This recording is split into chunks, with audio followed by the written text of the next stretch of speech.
দাঁড়ান দাঁড়ান দাঁড়ান,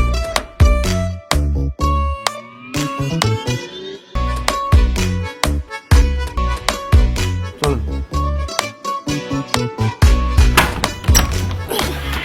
আরে মাসুদ ভাই, আপনি ফোন দিয়েছিলেন? জি ভাবি, রাস্তায় দেখলাম লিফলেট। কি করবো বলেন ভাই, এত বড় বাসা আমার, সব রুম খালিই পড়ে থাকে, একটা রুম সাবলেট ভাড়া দিই। খুব ভালো সিদ্ধান্ত নিয়েছেন ভাবি, আমি আপনার বাসার সাবলেট নিতে চাই। আচ্ছা ভাবি, বাসায় আর কে কে থাকে? আমার ছোট দুই বোন থাকে, আমি ডাকতেছি। সেতু মিতু, ও সেতু, ও মিতু, ও সামনের বছর এসএসসি পরীক্ষা দিবে। হাই ভাইয়া। বাহ ভাবি, তাহলে তো খুবই ভালো হলো, আমি আপনার বাসাটাই সাবলেট নিব। অসম্ভব, তুমি এই মহিলার বাসা সাবলেট বাসা ভাড়া নিতে পারবা না। কেন সুজানা? কেন বুঝতেছো না? জামাই থাকে বিদেশ, তার উপরে দুটো অবিবাহিত দামড়া দামড়া বোন নিয়ে থাকে। বাসা না, এটা একটা মহিলা হোস্টেল। হোস্টেলে আমি আমার জামাই নিয়ে থাকবো না। ভাবি ওরকম মানুষই না। তুমি তো রোমাকে আর তোমার চরিত্র নিয়ে আমার যথেষ্ট সন্দেহ আছে। নেওয়া যাবে না, আমার সংসার থাকবে না, সংসার তছনছ হয়ে যাবে। চলো, আমি এই বাসায় সাবলেট। হ্যাঁ, আপনারা থামেন। যখন আপনি যদি এই বউ নিয়ে বাসা ভাড়া নেন, আমি তো আপনাকে বাসা ভাড়া দিব না। কি বউ নিয়ে থাকলে কেন বাসা ভাড়া দিবেন না? কারণ আপনি একটা ঝগড়াটা ফালতু মহিলা। ওরে হারামজাদি, আমি ঝগড়াটা, আমি ফালতু আর তুই কি? এই অসভ্য, ফালতু, চুপ, একদম চরিত্র নিয়ে কোনো কথা বলবি না। পাগল হয়ে গেছো? আমি পাগল হই নাই, তুমিও সুন্দরী ভাবিকে দেখে পাগল হয়ে। আমার বাপের বাসা যদি সাবলেট বাসা ভাড়া না হয়, তাহলে তো তোমার সংসার খরচ কমবে না, একদম জিরোতে নেমে আসবে। শ্বশুর বাড়িতে সাবলেট থাকলে মানুষ কি? হ্যাঁ, মানুষ আরো ভালো। শ্বশুর শাশুড়ি বুড়ো হয়ে গেছে, এখন জামাই এসে তাদের সেবা যত্ন করতেছে। আর শোনো, কথা শেষ কথা, আমাদের সংসারের খরচ করতে হবে লিমিটেড। তাই তুমি থাকবা শ্বশুর বাড়িতে সব। তুমি তো আমার বাসায় সাবলেট ভাড়া নিতে আসছো, তো এই মুহূর্তে তোমার সাথে আমি ভাড়াটে হিসেবে কথা বলবো। 3 মাসের অ্যাডভান্স দেওয়া লাগবে। আমার অডিওর সাথে ভিডিওর তো কোনো মিল। এই রুমের ভাড়া 8 থেকে 10,000 টাকার বেশি না, মানে 15,000 টাকা কিভাবে চায়? তোর জামাই ফিসফিস করে কি কথা কয়? তোমার জামাই বলতেছিল কি, বাসা ভাড়ার অ্যাডভান্স মিলে তো খুব কম হয়ে গেছে। তো গেল, এখন বাসার নিয়ম কানুন করি। 11টার মধ্যে গেট বন্ধ হয়ে যাবে। প্রতি মাসের 5 তারিখের মধ্যে বাসা ভাড়া পরিশোধ করতে হবে। ওর খুব পছন্দ হয়েছে, বলতেছে সবার তো নিয়ম কানুনের মধ্যেই থাকা উচিত। এই তো। আচ্ছা আব্বা, আমার কোনো দরকার নেই, আপনি গয়না 3 মাসের অ্যাডভান্স রাখেন, তারপর বাকি থাকলেও জমা দিয়ে। আজকের থেকে তুমি আমার বাসার ভাড়াটে। পাশে আসো, কোনো সমস্যা হলে, কোনো বিপদে পড়লে আমাদের বলার দরকার নেই, নিজেদের সমস্যা নিজেরা সমাধান করবে। দুলা ভাই, নিজের শ্বশুর বাড়িতেই সাবলেটের ভাড়াটিয়া হয়ে গেলেন। পকেট কিন্তু সাবধান। কেন পকেট সাবধান কেন? আবার পকেট থেকে টাকা চুরি করার অভ্যাস আছে। কি ব্যাপার মাসুদ, নতুন বাসা কেমন লাগতেছে? কষ্টে আমার বুকটা ফাইটে যায়। কেন?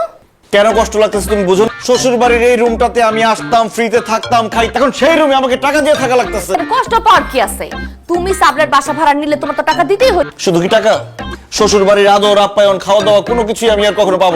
কেন? কেমনে? আমি তো এখন এই বাড়ির ভাড়াটিয়া, আমি কি আর বেড়াইতে আসতে পারবো? এখানেই থাকবো। এসব নিয়ে মন খারাপ করো না তো। দেখো, মানুষ এক জীবনে সবকিছু পায় না। আমিও এক জীবনে সবকিছু পাইতে চাই, কিন্তু শ্বশুর বাড়ির আদর আপ্যায়ন পাইতে চাই। সাবলেট থাকতে পারবো না। অসম্ভব, তুমি এই বাড়ি থেকে কোথাও যেতে পারবা না। কোনোদিন আমার সাথে এরকম উঁচা গলায় কথা বলো নাই, আজকে হঠাৎ এরকম উঁচা গলায় কথা বলতেছো কেন? কারণ আমি এখন বাপের বাড়ি আছি। তুমি আমার সাথে উঁচা গলায় কথা বলার জন্য আমারে ভং ভাং বুঝাইয়া তুমি তোমার বাবার বাড়িতে আমাকে সাবলেট নিয়ে আসছো।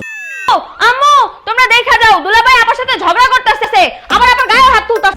আমরা তো দুজন মনের ভাষা আদান প্রদান করতেছি। আমারে বলত পাইছ, এত জোরে চিল্লা চিল্লি করে কেউ মনের ভাষা আদান প্রদান করে? মনের ভাষায় আদান প্রদান করতেছে না। এত রাতে আমাদের রুমে কেন আসছো? কেন আবার ঘুমাইতে আইছি? তুমি এখানে ঘুমাবো কেন? ভাই, আমার ঘরে এসি নষ্ট হয়ে গেছে, এই জন্য এখানে ঘুমাবো। আপু সরো তো। সত্যি তো শুনেছে। এই শোনো, এই মুন্নি, আরে হইছে, ঢাইকা লাভ নাই, 1 সেকেন্ডে ঘুমায় যার। কোথায় ঘুমাবো? আমি তো এখানে ঘুমাবো, তুমি নিচে বিছায় ঘুমায় পড়ো। যাও, সরো, ঘুমাবো না। এই সুজানা, বাজারে যাইতেছি, কি কি লাগবে বলো। জামাই বাজারে যেতেছো নাকি? জি আব্বা। আমার শরীরটা মেজমেজ করতেছে, খুবই খারাপ লাগতেছে। আমার বাজারটা তুমি করে নিয়েছো তো? তুমি এইভাবে তাকে আসছো কেন? আরে আব্বা তো তোমার মুরব্বির কাজ করলে সোয়া পাওয়া যায়। জীবন তো পাপ কম কামাও না, এখন একটু সোয়াবো কামাও। আম্মা, বাজারে কি কি লাগবে বলে দেন, সে নিয়ে আসবে।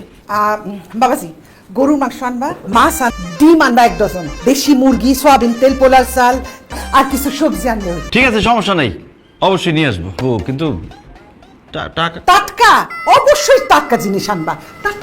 এত ভালোবাসা আমার, যেখানে যাবে আমি যদি টাটা বাই বাই না বলি তাহলে যাইতে বাই বাই, সাবধানে যাও। এই কিসের টাকা পাইব না, বাজার করবো, টাকা দিতে বলবো। তোর জামাই তোর কানে ফিসফিস করে আবার কি কইতেছে? টাকা চাই নাকি রে? কথা বললাম আব্বা, আম্মা কয়েকটা বাজারের কথাই তো বলছে। এই কয়েকটা বাজার জন্য তোমাদের জামাই তোমাদের থেকে টাকা নিবে? ঠিক আছে, জীবনেও টাকা নিবে না। যা, আমিও যাই। তোমার কিছু লাগবে না সুজানা? না গো, তোমাকে পেয়ে আমি ধন্য। তুমি আমার কি বলছি? আমি শ্বশুর বাড়িতে সাবলেট হিসেবে উঠলে আমার নাকি কোনো খরচই হবে? আমি আমার টাকা দিয়ে তোমার বাপের জন্য বাজার করবো কেন? কি খালি বাজারটা করো আর কোনোদিন বাজার করতে? আরে এটা তো জাস্ট ফর্মালি। তুমি মানে তোমার ফর্মালিটি, আমার তো ফর্মালিটি লাগবে। আরে জামাই, তুমি এখনো বাজারে যাও নাই? রান্না বসাবো কখন? মা যাইতেছি।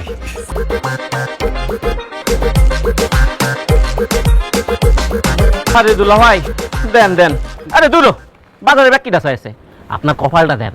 আপনার কপালের সাথে আমার কপালটা একটা ঘর। কেন তুই আমার সাথে সুখের অভাব নেই, সেই জন্যই পায়ে হেঁটা বাজারে গেছি, পায়ে হেঁটা বাজার করে নিয়ে আসছি। তুই আমার সুখ দেখলি কোথায়, দারোয়ানের বাচ্চা? আমার সামনে লজ্জা পায়েন না। ঘর জামাই থাকা তো খারাপ কিছু না। একটা সাবলেট থাকি, টাকা দিয়ে থাকি। না দুলা ভাই, এই কাঁচা মিথ্যে কথা আমি করতে পারবো না। তুই আমার শ্বশুর বাড়ির দারোয়ান, এই জন্য অনেক কষ্টে রাগ চাইপেছিলাম। তারপর আমার ঘর জামাই করতেছিস না, তুই শেষ আছিস।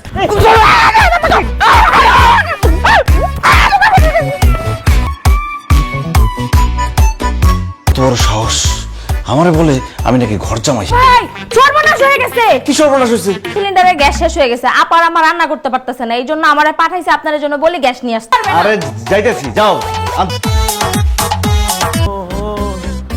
নয়তো আমার মতো না তো সুখী। গান বন্ধ, সিলিন্ডারটা একটু ধরতো।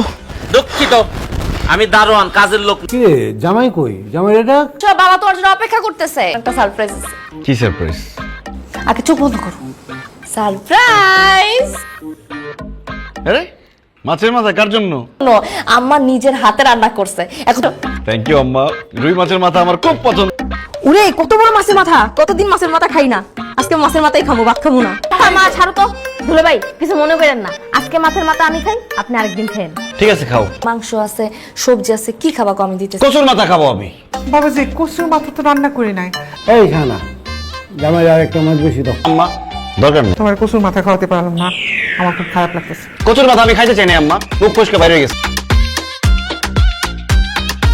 তো আম্মা যাইতেছি, দাঁড়াইছিলাম যদি আর কিছু মনে। আর কিছু লাগবে না, যাও, তুই আমার নিলাম।